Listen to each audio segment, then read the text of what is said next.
Hey everybody, what is going on? Hexlex here with another Master Duel video for you. So this is one that's been a long time coming and I really should have done last season. I really wanted to make this video last season, but between all the stuff I already wanted to record for the season, and then I also had a bunch of IRL stuff going on last month, a lot of IRL stuff going on last month. I didn't have enough time to get around to it, but here I am finally with an update to our @Ignister deck profile. Notably, this is the update where we're finally going to include and introduce combos with Decode Talker Heat Soul. So this card, for those who remember from last month, came out in the Salaman Great Structure deck, and was a very welcome addition to not only that deck, but pretty much every Cybrse deck. This card is an extremely good boss monster in its own right. Even though it's only got 2,300 attack points, it's got a very powerful quick effect where you can pay 1,000 life points to draw a card. And being a quick effect, that means you can use it not only on your turn, but on your opponent's turn as well. So it's a very easy just draw two. It's good not only in, well, obviously it's good in Cybrse decks because it's, a Cybrse, it takes Cybrse monsters to make, but it's also particularly good in Cybrse decks that can run a lot of disruption, of which @Ignister is definitely a prime candidate. This deck is notably able to run a lot of disruption because it's one of those decks kind of like Tri-Brigade and Live Twin where you've got a lot of like quote-unquote one-card combos where you can get your main play off with only one card in hand, so that leaves you open to play a lot of disruption. So, in an ideal, like, perfect world, you use your one card to go off on your main combo, and then you have like 5 pieces of disruption, or I guess if you're going first, like 4 other pieces of disruption to help back you up with that. Or you can open like a combo starter plus extender and then 3 pieces of disruption. That's actually an ideal opening hand, especially because with one extender, you can open, rather I should say with a 1-card combo, you can open the Arrival Cybrse Ignister, right? With one extender, you can actually throw in a Decode Talker Heat Soul. And by extender, I'm referring to just one other summon in addition to your 1 card. Now, your 1 card you combo off with could be any number of cards, actually. It could be an I Meet You, it could be an Achichi @Ignister, it could be a Pikari @Ignister, it could even be a Cynet Mining, with, of course, the caveat that you have to discard another card and all that fun stuff. Now, if you are wondering how that combo works, feel free, that 1-card combo, feel free to check out the link in the description below. You'll find a link to my combo guide for this deck where I show off ways to make the Arrival Cybrse @Ignister with just 1 card. One of those cards that I mentioned there. Now, again, if we throw in an extender, if we throw in another card that we can special summon in addition to that, you can also make a Heat Soul, and I'll show you how to do that combo in this video. As far as the extenders go, we have a few of them. We have a Hiyari @Ignister and a Doshin @Ignister. These can both special summon themselves from your hand if you control an @Ignister monster. Same with Gatchiri @Ignister. Well, technically you negate a Cybrse monster, then you special summon it, but you could just negate one of your, @Ignister effect monsters that you're not going to use the effect of anyway. Could also potentially be an A.I.dle Reborn. If you were playing Fighting Spirit, which I was before I took it out for the Doshin here, you could do that as well. I like the Doshin just a little bit more as an extender than Fighting Spirit, I think, because not only is it like, it's playable from hand. Well, I mean, the Fighting Spirit is typically playable from hand as well, but this can help you also get to a 6,000 attack Arrival Cybrse if you're trying to do that as well. Yeah, between the two, whether you want to open a 6,000 attack Arrival Cybrse or a 4,000 attack Arrival Cybrse plus Heat Soul, I typically recommend the latter, especially because the latter tends to play around Kaiju effects particularly well, which is, of course, what the Arrival Cybrse is. I was going to say most susceptible to. It's pretty much the only thing the Arrival Cybrse is susceptible to, but it is something to keep in mind. So you do also have to keep in mind that if you make an Arrival Cybrse with less than 5,000, with 5,000 or less attack, then you are a bit susceptible to an Accesscode Talker with 5,300 attack, but I think you're a little more likely to get Kaiju than have a 5,300 Accesscode Talker get dropped on you. Especially if you, again, have that disruption in addition to your Arrival Cybrse and use it well. You should be able to prevent that scenario, like 99.9% of the time that you summon this card, so. Let's see here. Oh, we're also teching a Droll and Lockbird. So this build is slightly different. Just a couple of cards, but slightly different from the one that I showed off on the 31st when I was showing off all my decks in general. I took out the Ghost Ogre and Snow Rabbit to try out Droll and Lockbird because this card does seem particularly good in this meta. This is a fairly search-heavy meta, like, you know, Branded Despia and Swordsoul Tenyi both, as part of their combos, tend to do, well, Branded Despia is definitely more than Swordsoul Tenyi, but they both tend to do a decent amount of searching for their plays. This is also good against Maxx. This deck is particularly susceptible against Maxx, so using a Droll and Lockbird is good to prevent yourself from, you know, prevent your opponent from drawing too many cards off of it. It can be potentially used as a counterplay to, it's kind of like a call by, right?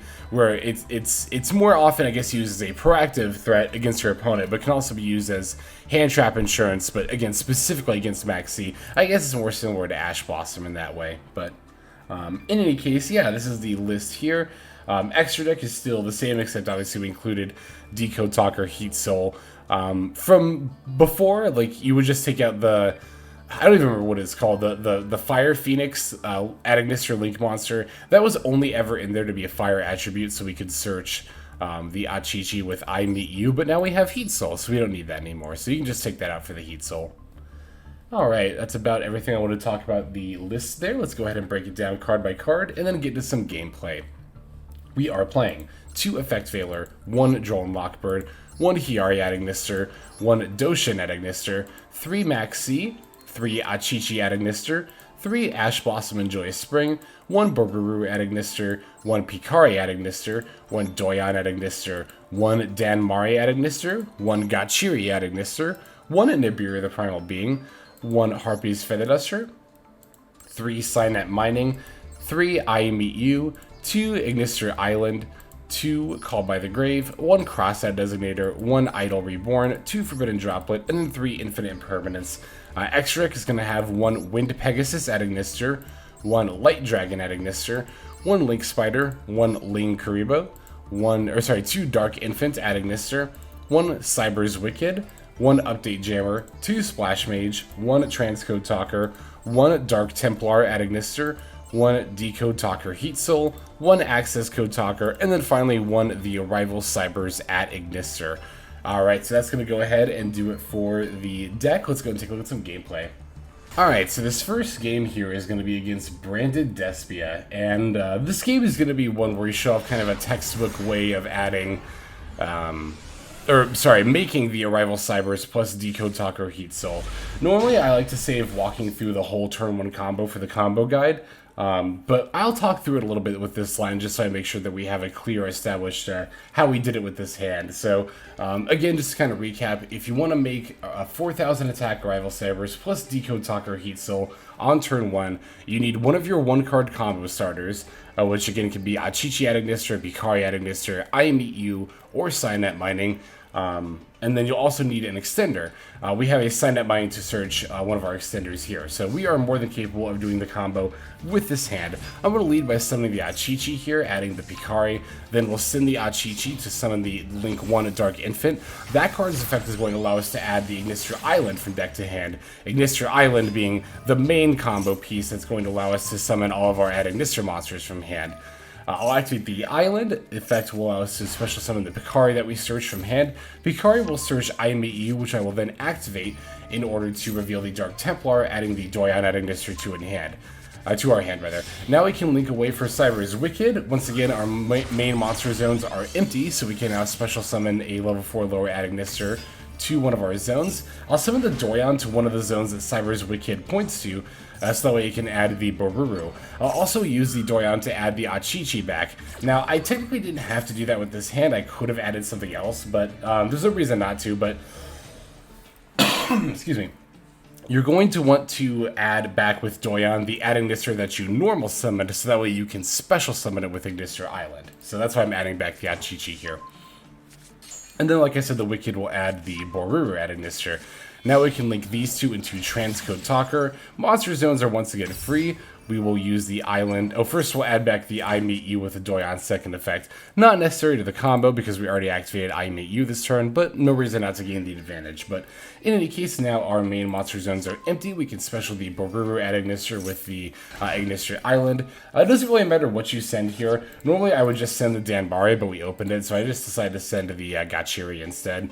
Now we can use Transcode Talker's effect, bring back the Cybrse Wicckid, and now we link all three of these into the Dark Templar at Ignister, which is going to, once again, free up all of our main monster zones. Now we can use the Ignister Island, especially the Achichi at Ignister that we normally summoned earlier. I'll link that into my second Dark Infant at Ignister. I'm going to end up using the second effect here, but specifically, okay, this is actually really important. You have to put Dark Templar in the right extra monster zone, and you have to put Dark Infant in specifically the middle zone. This is because we're going to use Dark Templar's effect to special summon as many level 4 lower at Ignister monsters from our graveyard as possible to zones this card points to, as Chain Link 1. And then for Chain Link 2, we're going to use Dark Infant's effect to shift it one zone to the left, because this card points to the left, as well as changing its attribute. That's why you have to summon Dark Templar to the right zone, and then put Dark Infant in the middle zone. If you don't set it up that way, you're not going to be able to bounce the Dark Infant out of the Dark Templar zones, and you won't be able to special summon 3 monsters, you'll only get 2. The placement here is very, very crucial. The placement otherwise didn't matter really which zones you put it in, but this is very, very important. Alright, Dark Infant's effect will again bounce it out of the zone. I'll change it to Divine because obviously we don't have any other Divine cards in our hand, or deck, period. And having different attributes for the Arrival Cybrse is very important there. So normally, what you could do is, now I'm going to activate the Cynet Mining to get my extender, Hiyari. I'll special summon the Hiyari with its own effect, and now you have a couple of options. I could summon a 6,000 attack Arrival Cybrse here using all these monsters as materials, because as you notice, they all have different attributes, right? Dark, Fire, Wind, Light, Divine, Water. I very intentionally set it up that way. But I'm actually going to go for the 4,000 Arrival Cybrse plus the Heat Code, the Heat Soul, that one. In any case here, I'll go ahead and link these two away for Splash Mage. This is what you need to do, by the way, if you want to summon Heat Code, by the way. Heat Soul, jeez, I did it again. So if you want to summon the Heat Soul, I'll link 2 of these away for a Splash Mage, and then use Splash Mage effect to bring one of them back. Now, you do have to be mindful of what you use to make the Heat Soul. Obviously, we don't want to use like Dark Infant plus Pikari plus Hiyari, because then we can't make Arrival Cybrse, because we'll have 2 water attributes. So, I'll use everything but the Infant and the Splash Mage in order to make my 4,000 attack Arrival Cybrse, and now I have the materials to make our Link 3 Heat Soul here. So there it is, that is how you set it up, the Arrival Cybrse plus Heat Soul. Now I can pay 1,000, draw with the Heat Soul here. Don't get anything particularly great with it, but that's okay, we can just go ahead and draw again during the opponent's turn. Pay 1,000, and now we get a Droll and Lockbird. Which is very, very nice. My opponent's going to lead with a Polymerization here, fusing the Despian Tragedy and Edgem Chain in order to go for a Despian Quadratus here. This is fine with me for multiple reasons. My opponent is going to get multiple searches here, but I know they're just going to end up searching a Patchwork, which is going to try to search more cards. And I think they're going to try to get an A.I.dle because they haven't normal summoned off the Tragedy here. This is literally the exact perfect scenario to have Droll and Lockbird, right? Because my opponent's going to get their searches, but then it's fine. I can just go ahead and, stop them from doing anything else this turn. Furthermore, I don't really care about the Quadratus. Yes, it can drop my Decode Talker Heat Soul's attack to 0, but it could already run over that anyway. And it's not going to be able to drop my Arrival Cybrse attack to 0 due to this fun line of text here, unaffected by other cards' effects. Love to see it. Love to see it, love to see it. But yeah, my opponent's going to get their searches here. This is fine. Again, we're just going to Droll and lock them. So this was actually a great game to have played, because it not only allowed us to show off the combo that I wanted to show off, but also gets to show off exactly how useful Droll and Lockbird can be a lot of the time. Opponent does have a Branded Fusion here, but I can actually negate that with the Danmari at Ignister, because this can negate any face-up card on the field, right? So I can just banish this card even as it's resolving. Now, I know 2 of the cards in my opponent's hand are dead, the A.I.dle and the Fight for Patchwork, so they have 2 random cards to work with. And this Quadratus, like I said, is not going to be able to do a whole lot for them. So my opponent summons the A.I.dle, of course not getting the effect. They do have a Super Poly, so there is that to be mindful of. Discarding the, Harpie's Feather Duster, but they actually can't fuse with anything on my board. There's nothing, they can't fuse with my Arrival Cybrse because, well, obviously it's unaffected by card effects, and I don't think there's anything they can make that actually uses my Heat Soul. they need a Fallen of Albaz to make Mirajade with an extra deck monster. So they have to fuse with their own monsters. That's not going to really get them anything useful. That's not going to trigger Quiratus' effect to get an Albaz to make a Mirajade with my Heat Soul. So opponent just kind of conceded at that point. So like I said, that was a great game, again, to show off not only the combo I wanted to, but also Droll and Knockbird and how good it can be. So very satisfied to have played that game. Let's go and take a look at the next game here. Alright, this one's going to be against Swordsoul Tenyi, continuing our trend against playing against meta decks here. I like that we get to play against, well, I like getting to play against meta decks with non-meta decks. I feel like it's a good showcase. So we're going to take the first turn here. I did open an I Meet You, so that is going to be a combo there, assuming we don't get stopped. We have a call by as well, so I'm not super scared. I'm going to reveal the Heat Soul to summon the Achichi, or to search the Achichi, and then we'll summon it, and then should be pretty familiar with here, that one card combo. We will do things slightly differently than we did in the last duel, just because we already used the I Meet You, but it's going to be fine. We also already have the Bururu at Ignister. This deck can be a bit... It's interesting learning how to combo with this deck. This is definitely one of those decks I feel has a fairly high skill ceiling in terms of like the potential to combo, right? Because it is, you know, as with any combo deck, it's best to at first just kind of like stick to, very much learn, master, and kind of in a lot of ways stick to the quote-unquote standard combos. But eventually you'll learn that, you know, once you open certain cards, you might not necessarily have to do certain steps. Like this step here with the Cybrse Wicckid. Because I already opened the Bururu at Ignister, I actually don't need to do that. I can just send my Doyon with the Bururu that I special summon, and then use the A.I.dle Reborn to bring the Doyon back. I could have, you know, still managed to combo out had I not done that specifically, but... oh, and then from here we can skip the step of going into Transcode and go straight into Dark Templar, again, just due to like what we have in hand and the way that we opened.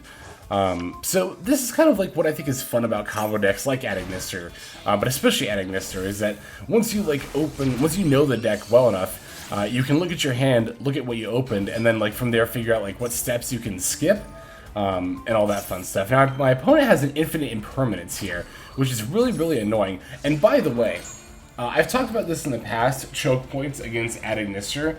One good choke point that I've advocated for a lot in the past is Dark Infant at Ignister. However, having played the deck more now and being more familiar with it, I actually think negating Dark Templar at Ignister, like my opponent very wisely did here, is the way to go. I think this is the main choke point to hit, because it's going to not only stop us from comboing out, but also waste a lot of our resources, right? It's really, really hard for us to go into the Arrival Cybrse at Ignister after we've already used up our Dark Templar. So props to my opponent for waiting to imperm for this point. I do think that was correct. So however, I'm still able to go into plays here. Basically, I'm going to link these two into Splash Mage, and this is another great thing that Heat Soul does for the deck. Is that if you get disrupted on turn 1 like this, it's pretty easy to pivot into a play where you can at least make a Heat Soul. And Heat Soul is a good card to end on in its own right, even if you can't end on it with the Arrival Cybrse. It's especially good to end on when your opponent's been using a lot of disruption against you, because that means they're going to be working with fewer cards in their opening, as we can see here. And then the Heat Soul can then gain advantage through its effect. So by putting that gap between you and your opponent as far as advantage goes, you're lessening the gap between how much further ahead your opponent got by disrupting your plays. You know, back before Heat Soul came out, the situation would have really sucked. We kind of just had to, we more or less would have had to have just ended where we were with like the Dark Templar and the Dark Infant. Like, I don't think there's really much else you can do productive on turn 1. I would have just rather have saved my resources for a potential update jammer plus Accesscode on the next turn. But Heat Soul, again, not only provides an additional turn 1 combo, but provides some additional turn 1 combo insurance in this regard as well. Overall, just a fantastic addition to the deck there. Poot's going to use an Ash Blossom on this Heat Soul draw. That's totally fine with me. I've already got a Valor and a Maxx, so there wasn't really anything specifically I was looking to draw anyway. And then they just conceded at that point. I guess they just didn't have anything else live in their hand, but again, even if they did, I had both a Valor and a Maxx, so there's not really anything Swordsoul Tenyi could have done to have stopped me at that point. So yeah, another great game there. Again, just showing more of the usefulness that Heat Soul brings to the deck here. So let's go and take a look at the next duel. Alright, we got another one against Swordsoul Tenyi here. This one is a bit more interactive. It's going to be more than just our turn 1 combo on the opponent's follow-up turn. We are going to take the first turn again, though. And we do have a fairly good opening hand. This is kind of what I was talking about in the intro here of the deck profile, where we like to open Achichi, or a 1-card combo, plus a whole bunch of disruptions. So, yeah, seeing Achichi plus Valor plus Ash plus Imperm, definitely great. Now, in a perfect world, this second Ash would have been like a Maxx or a Called By or a Crossout Designator, but, you know, it's fine. We don't live in a perfect world. This hand is still far more than, you know, enough, so to say. So, yeah, I'm just, again, doing standard turn 1 combo stuff here when you open Achichi. Same combo line we did in the first duel, actually. However, because we didn't open an extender, we're not going to end on Arrival Cybrse plus Heat Code. I keep calling it Heat Code. Heat Soul. We're just going to end on a, I believe, 5,000 attack Arrival Cybrse. 4 or 5. We should be able to do 5, if I recall correctly. We'll see. It's funny. It's like, A.I.dle Ignister is one of those decks where, like, I get into a mode where, like, when I'm actually playing the deck, I get into this mode where I can, like, figure out all these, like, combos and stuff. But when I'm not playing the deck and I try to just remember the combos, like, outside of a scenario where I'm in-game, I'm just like, wait, what do you, like, how do you do that again? Like, I remember most of it, but how does the very end go again? It's funny, I think it's, like, I don't know, it's, like, I was gonna call it, like, duel mode. I think there was actually a relatively recent manga that had a character that, like, entered, like, quote-unquote duel mode. I think it was the OCG's Structure deck manga, which is very good. I highly recommend it. I haven't read it, like, extensively, but I've briefly kept up with the chapters. But in any case here, yeah, we've got the Dark Templar. This is actually usually the point where I get kind of nervous, because, again, people who really know what they're doing inside Ignister will counter the Dark Templar here with, like, a Valor or an Imperm, so. Fortunately, our opponent did not have one. This is also a really good point to Nibiru at Ignister. This is when they drop the Dark Templar as well. So yeah, okay, we are going for the 5,000 attack Arrival Cybrse by going for the Splash Mage, and then using that to bring back the Achichi. We can then use the Splash Mage as 2 materials, and then the other 4 as 4 for the Link 6 Arrival Cybrse with 5,000 attack points. And so yeah, I've got, like I said, the Imperm, the Valor, and the Ash as well. Even managed to wheel the I Meet You for potential plays later if I need them. I'm gonna let this, what do you call it? I'm actually gonna let this Ecclesia resolve, even though I could have used the Ash Blossom, because of a couple of reasons. One, my opponent used a special summon for it, so they can still pretty easily have plays, even if I, you know, negated this. And 2, I would like to have the Ash Blossom for later in the turn, potentially. Obviously, if my opponent, you know, does the Chi Xiao into Moye, they can chain block that Chi Xiao, but I'm planning on negating the Moye here anyway with Valor and or Imperm. I've got both, so even if they have a Call By, they'd have to have Call By plus Crossout exactly in order to stop this Moye here, so I can stop a potential Emergence or other effects later with the Ash Blossom, and then they revealed Emergence with the Moye, so they actually end up having exactly that. Very nice, very, very nice here. So, yeah, I'll throw out the Valor against the Moye. Like I said, if my opponent had Call By, I still have the Imperm here, so they would have to have exactly Call By plus Crossout in order for their Moye to resolve. I'm going to Ash Blossom the Swordsoul Emergence. Very glad I saved the Ash Blossom here. It might have been tempting to just throw out the Ash right away, especially given that we had 2, but again, I just think it was better in this scenario to have saved it. So, opponent's going to summon a Yazi Evil of the Yang Zing. Now, I'm not exactly sure why, but I didn't get a prompt to respond with Imperm here. I definitely would have Impermed that effect had I had the, you know, opportunity to respond, but I just didn't for whatever reason. But it's whatever. Alright, so opponent is going to get the Taya with the Yazi there. I'm actually going to negate it with the Danmari at Ignister. We sent this to the graveyard with Bururu, by the way, if you're wondering how the Danmari ended up in our graveyard. It was with Bururu at Ignister.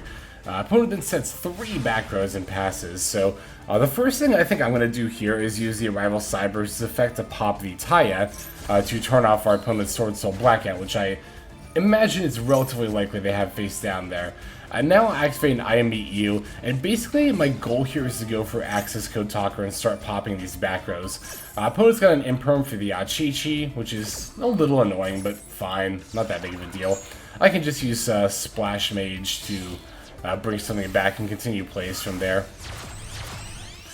So go into our, I believe that is our second, yeah, that is our second Splash Mage here. Activate the effect and, oh, never mind, I thought they had another Imperm, but fortunately they do not. So we'll bring back the Pikari, and then we can go for a Transcode Talker here, I believe. Oh, no, I'm sorry, we go for Heat Soul at this point. I could have gone for Transcode, actually, I think. Oh, no, I used it as part of, like, the main combo. I was trying to think, like, I know I wanted to go for Accesscode, why didn't I go for Transcode? But, yes, we used it as part of the main combo already. So, I'll just go for a Heat Soul here, and try to draw another Extender. Don't get it, so we're not going to exactly be able to put our opponent down to lethal. I'm trying to think, I don't think I could have played this any differently to have summoned Accesscode or gone for lethal. You know what, though? Maybe I could have summoned Update Jammer and then gone for Heat Soul. No, because I wouldn't have had another extender. I would have had to have had one more extender in order to be able to do that. So, okay, so wait a second. I just noticed this. Hang on. Our opponent just activated a face-down Crossout Designator, but they didn't use that last turn. Oh, they must not be playing Effect Veiler, because that's what we negated with. We didn't Imperm the Moye, we Veilered it. This is actually, I didn't even realize that. That's why it's important to be playing a Veiler if you're playing Crossout Designator. If my opponent was playing one, then they could have used it, and then, you know, I would have had to use Imperm as well. So, which I didn't end up using the Imperm for anything anyway, but in any case here, yeah, I'll try to Ash this second Emergence, but the opponent's got a Crossout Designator for it. I should have, you know, Decode Talker, Heat Soul draw during the draw phase and not at this point during the chain link, but I forgot to flip my toggle here from auto to on. You want to be doing that, by the way. You want to flip it to on when you have Heat Soul on the board, so that way you can pay 1,000 during your opponent's draw phase to get your draw. Just making sure you have that disruption as early as possible during your opponent's turn. So my opponent's got a Twin Twister. I'll randomly throw out an Imperm, call that here. I don't think there's any reason to other than that I kind of don't want to draw Imperm at this point in the game, but in any case here, so opponent's going to go for Draco Berserker of the Tenyi. So at first I saw this and I panicked. I was like, crap, they can battle over my Arrival. They can battle over my Arrival Cybrse at Ignister, and I'm probably going to lose at this point, unless they can make the access code next turn. But then when my opponent went to, well, they'll do it here in a second. When my opponent moved to battle phase and battle with the Heat Soul, I got the prompt to activate Achichi's effect here. And this second effect has never come up for me before. You've probably seen this prompt come up quite a bit if you've played it at Ignister. But this second effect to sort of damage check when your Cybrse monster battles, manage to script from your graveyard, destroy that monster you control. This actually came up here. I end up popping my own Heat Soul here. Now my opponent's Draco Berserker can't battle over it, and now my Arrival Cybrse is once again untouchable. So that effect actually ended up being super relevant for us winning this duel here. I just thought that was really, really cool, and one reason I was particularly excited to show off this game. So there is that one. Let's go and take a look at the next duel. Alright, this last duel here that we're going to show off for today is going to be against a very traditional stun deck. It's playing like Banisher of the Radiance, Fossil Dyna, Thunder King Ryo with a bunch of Floodgates, and of course the Spectre Border as well. So we're going to be going second against this stun deck. Ugh, definitely not ideal. They're going to lead with a Thunder King and a whole bunch of back rows before passing over to us. Thankfully, we actually managed to open, well, a couple of Imperms here, but we only needed the one here to turn off the Thunder King Ryo. Obviously not being able to search is very detrimental to our plays here. Gonna use the Cynet Mining, pitching the Nibiru here. I pitched Nibiru pretty easily once I see Thunder King Ryo, because I know any deck that just summons Thunder King Ryo and sets a bunch of passes will literally never summon 5+ times in a turn. So Nibiru is going to be 100% dead in this matchup. I'll just throw that out with the Cynet Mining. And at this point, I'm like very just like, alright, let's see how much of these effects end up resolving against these back rows, because I don't really have a lot of outs at this point. So, gonna start with the Achichi, search to Pikari, Dark Infant into Ignister Island, and the opponent has a Dark Bribe of all things. This is a very, very old school stun deck. Dark Bribe is a card I've not seen in quite some time. I guess if you're wanting kind of a budget replacement for Solemn Judgment, particularly against like back rows, this is a good card to turn to, but I was not expecting this. This is like, I'm getting very much like 2009, 10 stun deck vibes here, which is particularly nostalgic for me because I very much played this stun deck back then. This stun deck with Thunder King, Banisher of the Radiance, Fossil Dyna, Dark Bribe, all this fun stuff. So it's funny. It's like the most annoying form of memory lane, the most annoying trip down memory lane I could ask for, but Fortunately, Dark Bribe against Ignister Island actually does not do anything because you can just set the Ignister Island. And I forgot my opponent conceded at that point. I guess it was maybe a rage concede. Maybe the other two face downs didn't do anything there. But so a little bit of a lucky duel against Stun in that like we went second. We didn't have a response really for, well, even if we'd opened the Harpie's Feather Duster, our opponent would have Dark Bribed it anyway. So, but I guess fortunately for us, we not only had the Imperm for the Thunder King, but the opponent's two back rows were not super relevant there. We did also have Droplet, so to be fair, we had 5 cards in our deck that were outs that Thunder King. So it wasn't like the least likely thing to have in the world, but still, I guess, relatively lucky we had that there. So yeah, I think that's going to go ahead and do it for these duels. Let's just go ahead and move on now to the outro. Okay, everybody, thank you so very much for watching, especially all the way to the very end like this. I greatly appreciate that, not only personally, but it's just a great way to support the channel as well. Other things that mean a lot to me personally, as well as being great ways to support the channel, would be commenting and subscribing. Comments let me know what you think of this build here. I am feeling pretty good about this particular Ignister build. I dare say I think this is about as consistent and solid as it can get. You could argue a bit about what disruption all you would put in because we always have a lot of slots for that. I do think the Feather Duster is important to have in this deck. I'd like to include a third Droplet. I'd also like to include a second Droll unlock in a perfect world. Maybe that means, you know, you could cut the Doshin. It's not necessary, but again, having the extenders is very, very nice now that we have Decode Talker Heat Soul in the deck. And Heat Soul has done so much for this deck. I think, you know, even though it didn't rocket it up, you know, a tier level or anything, I think it added some much needed backbone to the deck. Not only in their turn 1 combo, but also in follow-ups if your turn 1 combo gets disrupted, which we both saw examples of here in this video. So yeah, that's going to go ahead and do it for this one. It's about all the time that I've got for today. So without further ado, this is Hexlex. I'm signing out, and I hope you have a fantastic day.